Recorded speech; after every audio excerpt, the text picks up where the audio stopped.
Unica Radio. Raccontiamo la città che cambia. Bentrovati amici di Unica Radio nella nostra rubrica Chuck in Sardegna, la rubrica dedicata al cinema sardo. Ogni settimana con noi ospiti, registi, attori che hanno lavorato nella nostra isola per raccontarci un po' quella che è stata la loro esperienza e quelli che saranno i loro progetti futuri. In compagnia di Marinella Frau, Luca Lubina e alla regia Priamo Meloni. Oggi con noi Gio Piras. Buongiorno, grazie Ciao, per benvenuto, l'invito. Gio. Grazie Ciao, per l'invito. benvenuto. Allora, io stavo pensando tutta la mattina come ci siamo conosciuti noi, perché stavo facendo memoria e ho detto, ma probabilmente ci siamo conosciuti con Facebook oppure tramite Stella, Emilio. Io non riesco a ricordarmi, perché Gio è una di quelle persone che sembra che conosci da una vita, o forse ti seguo perché magari anni fa, quando ho iniziato un po' a pensare di fare l'attore, ho detto iniziamo a seguire i registi sardi, per capire un po' come funziona questo mondo, e quindi mi ricordavo di te in questo modo. Penso tramite Stella, se non mi ricordo male. Tramite Però anche Stella. tramite social, immagino. Stella? Poi ci La ragioniamo. boccetta, Stella, che la è, boccetta. sì, è una casting director. Sì, no, la conosco. Ma tu esattamente quando hai iniziato a fare regia o comunque a entrare nel mondo del cinema? Non lo so. Non Molto è che c'è tempo fa, stato, comunque. non è che c'è stato un periodo preciso.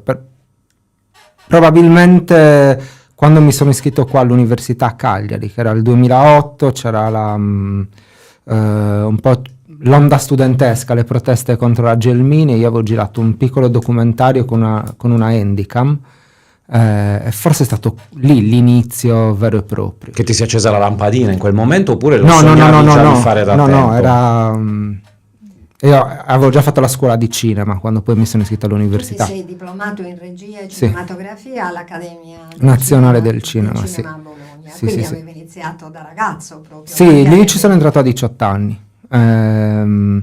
Però già a 16 avevo iniziato a fare delle prime cose con gli amici. Ma in realtà no, ancora prima, anche alle scuole medie avevo una videocamera, quella con i nastri grandi, e provavo a fare delle cose. Però non pensavo fosse... Poi Coco Leonardi deve aver avuto il suo peso in questa tua passione, oppure no? Eh sì, è stata la prima persona che ho conosciuto che era un professionista, no?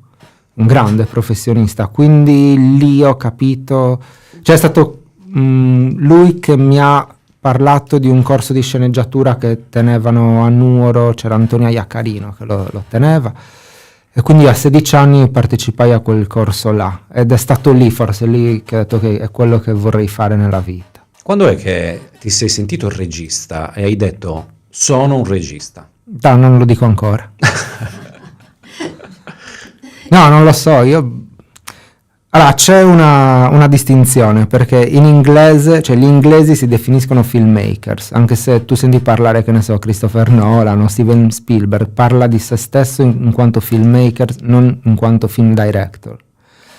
E io mi sono sempre sentito, non per paragonarmi a loro, però mi sono sempre sentito filmmaker, cioè uno che fa le cose. Invece il regista, per come lo intendiamo noi, un po' per l'aura che ha avuto da questa parte dell'Occidente, più uno che ha anche grandi doti intellettuali, che è una persona estremamente colta, un grande artista. Ecco, io non mi sento quel tipo di... Quindi tu non dirigi in giacca e cravatta con il dito così, dovete fare questo? No, sto attaccato agli attori col mio monitorino da battaglia, sì.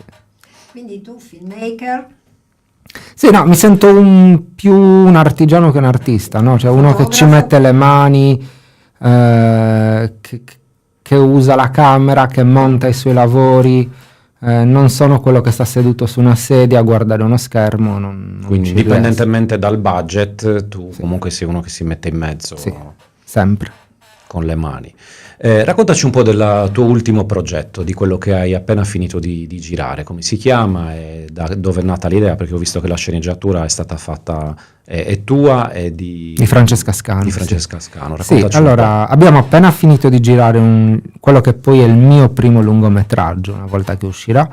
titolo? Il titolo è Dal nulla, che è un thriller psicologico e drammatico. Fondamentalmente è un film drammatico, però la struttura narrativa è quella del thriller, quindi insomma è un po' difficile, Quindi almeno per suspense. come sono fatto io, distinguere tra genere e autore, no? Cioè per me tutti i film sono film d'autore e ogni film ha un po' il suo genere o i suoi generi. Comunque questo è un thriller drammatico e psicologico abbastanza inquietante.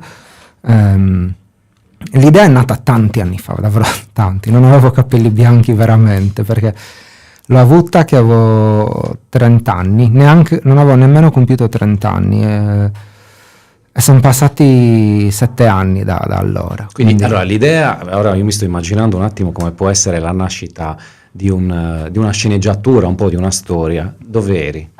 In quel momento ero nello studio di un mio amico a Milano, io ancora non mi ero trasferito a Milano, mi trasferirò un anno dopo, e stavo parlando con un produttore di altri progetti che io avevo già in uno stadio avanzato, e lui mi aveva detto questa roba: ah no, ma questi progetti costano troppo, dovresti fare una cosa che costa poco. Allora sono tornato a casa, ho cominciato a pensarci, avevo un'idea, ho detto vabbè, scrivo questa, tanto costerà poco, ci vorrà poco, invece costa tantissimo e ci è voluto tantissimo, è stata una trappola, un autogol enorme. Ma ti stai rivolgendo anche a dei finanziamenti esterni per il film? Hai avuto delle sovvenzioni? Allora, hai sì. partecipato a... Allora, io personalmente, cioè non è un film che io ho prodotto, io l'ho scritto, l'ho diretto e lo sto montando, però la produzione torinese si chiama la Sarraz Picture e siamo sostenuti dal Ministero della Cultura, dalla Regione Sardegna, dal Lazio, dalla Regione Lazio, dal Piemonte, dal MEDIA, che è il fondo europeo per lo sviluppo del cinema, e poi è girato in coproduzione con il Canada, quindi una grossa parte del budget è canadese e un'altra parte del budget è colombiano, quindi sono tre continenti che se dividiamo in due l'America sono 3 continenti che si incontrano. No, ti facevo questa domanda perché hai detto che è stato lungo, difficile e ho immaginato immediatamente anche costoso, perché Sì. le cose sono quasi sempre legate, cioè un Sì, set poi in che- mezzo ci sono stati anche 2 anni di Covid, poi c'è stata quella disgrazia e poi la disgrazia di aver avuto 2 ministri, adesso gli ultimi 2 ministri della cultura, che non stanno aiutando il mondo del cinema, sicuramente non stanno velocizzando le cose, sono 2 anni che il cinema italiano è bloccato. Ecco, tu cosa ne pensi di questa polemica sul tax credit che è risaltata fuori con violenza Vabbè, in modo per la ignobile, storia è di questo risaltato fuori, signore sì, che sì, ha sì, avuto questi 800.000 euro per girare un film che non ha mai girato? Sì, ma è come una se scusa un questa. agricoltore uccidesse una persona e si dà la colpa ai fondi per l'agricoltura. Mi sembra davvero un'enorme mistificazione, cioè è l'ennesimo attacco. Tra l'altro questa cosa è uscita con Il Giornale, che è proprio Quindi stanno sfruttando secondo te sì, questa cercano notizia? cercano in ogni modo di screditare un comparto che per carità ha i suoi problemi, cioè in Italia, soprattutto in Italia, il cinema ha una sua malattia endemica, cioè voi pensate che oggi un produttore, o meglio non oggi, fino a 2 o 3 anni fa un produttore guadagna dal film prima che il film esca, e questa è un qualcosa che comunque è malato, cioè, perché se io posso guadagnare, è come se raccogliessi dei pomodori e prima di andare a venderli mi avessero già pagato.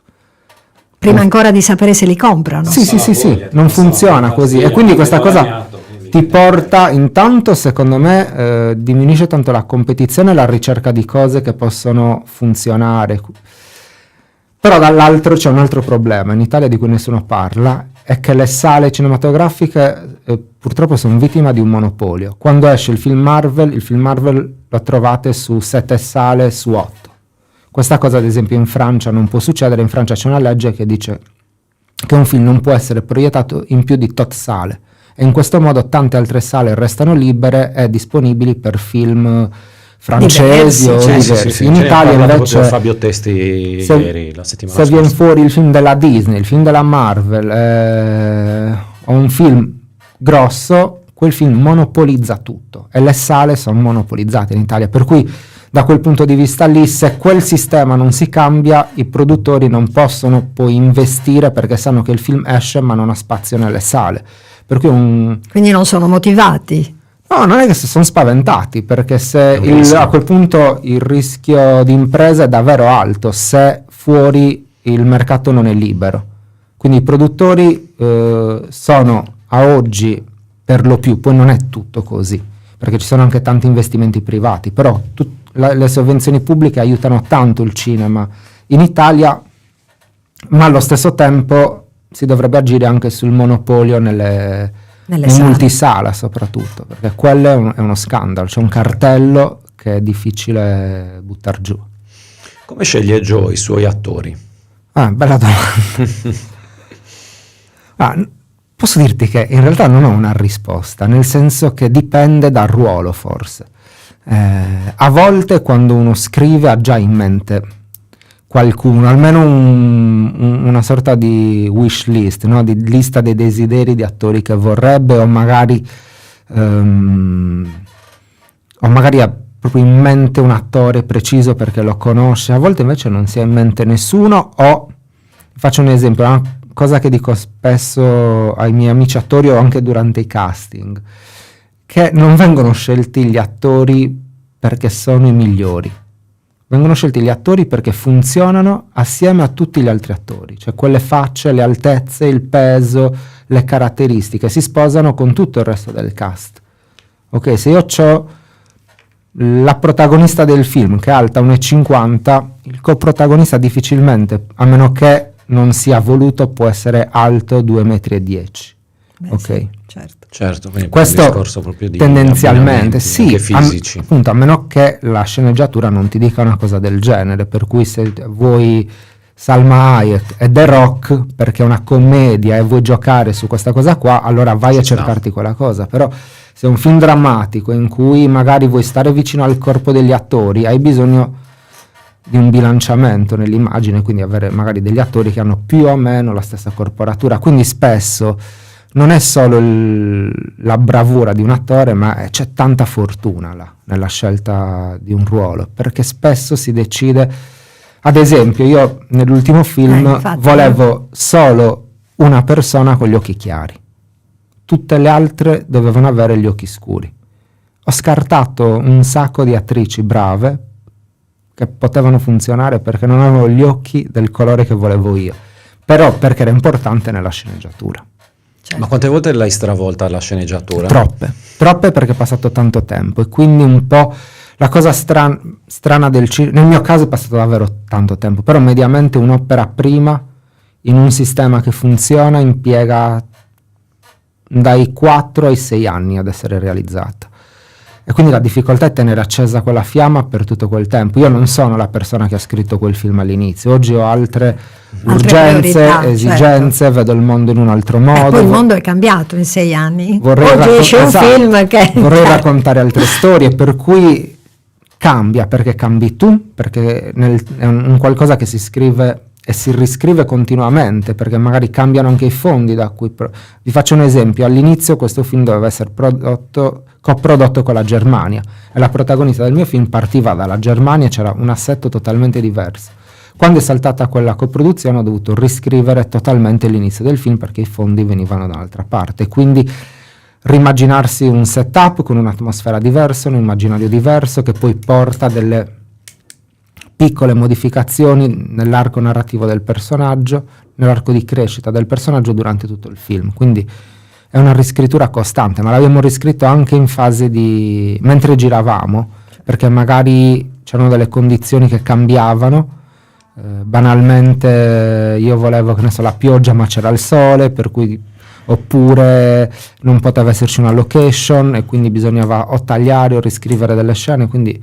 E poi ovviamente la fase più cinematografica di tutte, che è quella del montaggio, è una vera e propria riscrittura totale del film. Lì decidi cosa vuoi. Sì. Poi il rischio è anche che da un anno all'altro possano fare una cosa simile, esca al cinema una cosa simile e tu l'hai scritta 10 anni fa, è tua, però esce prima chi ha avuto la possibilità di farlo uscire prima al cinema, e bam, ti esce un film che era molto simile al tuo e possono pensare che tu l'abbia sì, ma infatti copiato, in questo caso scopiazzato. sembra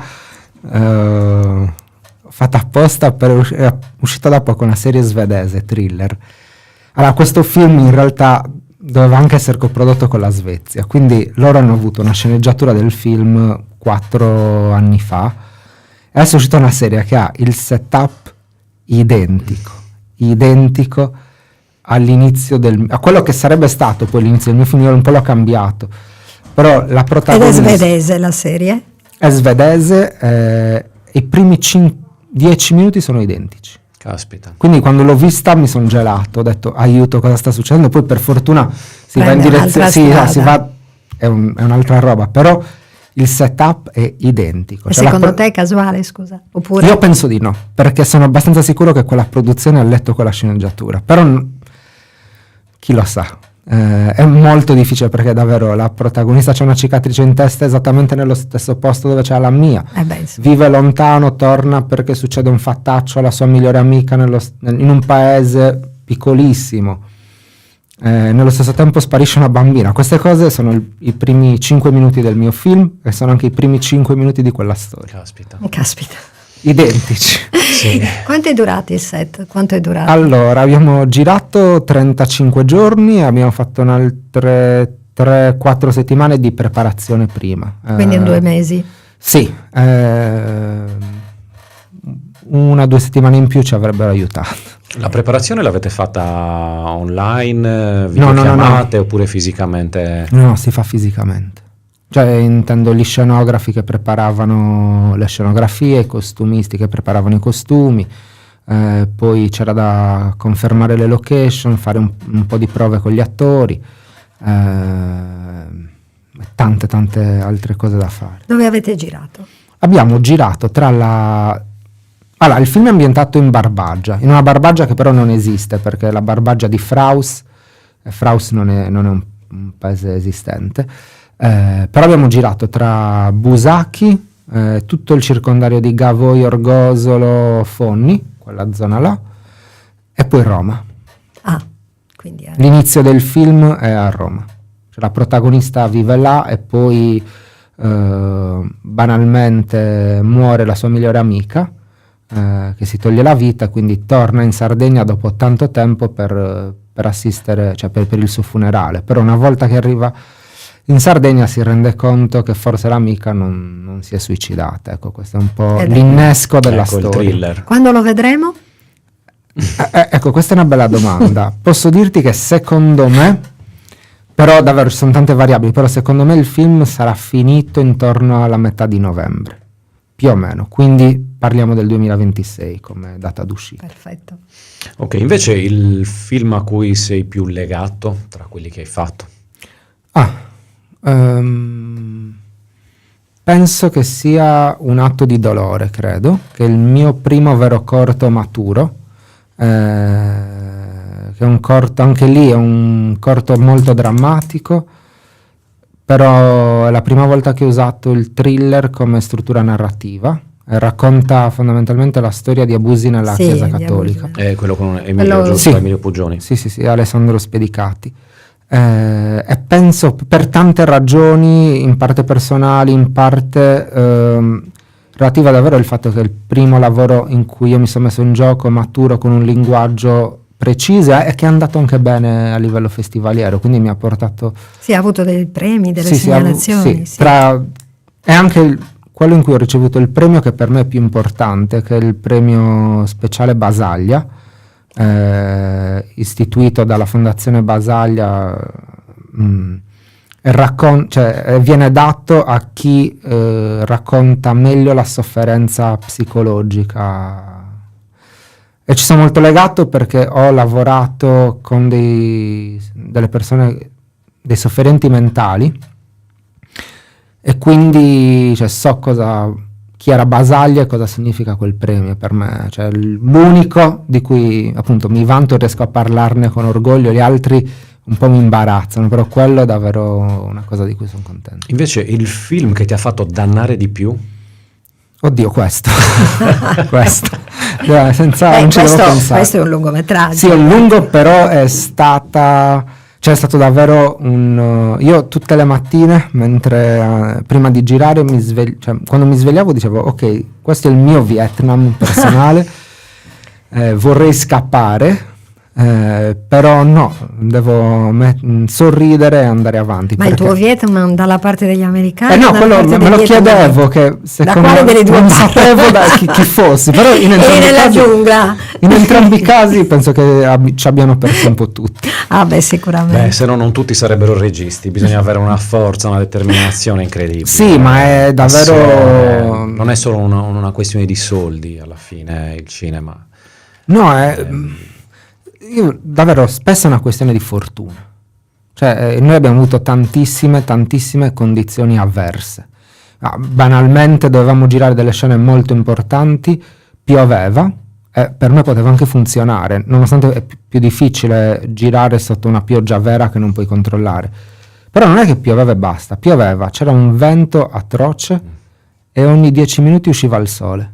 Quindi ogni 10 Quindi minuti dovevi cambiare le ottiche, dovevo fermarmi e aspettare cioè capire se la giornata continuava col sole e rigirare tutto quello che avevo girato, oppure aspettare, magari perdere un'ora e mezzo finché non tornavano le nuvole e la pioggia. Chi è il direttore della Il fotografia? direttore della fotografia si chiama Semi Paravan, o Paravan, che è un giovane direttore della fotografia, molto molto bravo, e anche lui penso che vi direbbe le stesse cose. Beh, ci credo, se mi dici Sì, che perché avevate queste condizioni avverse. Sì, poi per ovviamente ogni caporeparto, cioè il cinema è diviso in reparti, come se è un po' militarizzato. Ogni caporeparto cerca di fare il meglio possibile per se stesso, no? Quindi di darti la miglior fotografia, il miglior suono, i migliori costumi. Invece il regista cerca di portare a casa il film nel miglior modo possibile, quindi quello di cui ha bisogno è che tutti gli dedichino o gli regalino più tempo possibile togliendolo a se stessi. Quindi se il direttore della fotografia prova a fare cioè la fotografia migliore che può, automaticamente toglie il tempo al regista e agli attori. Quindi è sempre un cercare di trovare le gli incastri. Sì. Joe, il nostro tempo a disposizione è terminato. Io inizio già a invitarti a novembre per presentarci un po' la data di uscita del film. Unica Radio. Perché il tempo è volato, non abbiamo fatto in tempo a dire nulla. Grazie per essere grazie stato a voi. con noi. Grazie. Noi come sempre ci vediamo tutti i martedì alle 20 su unicaradio.it. Arrivederci. Ciao.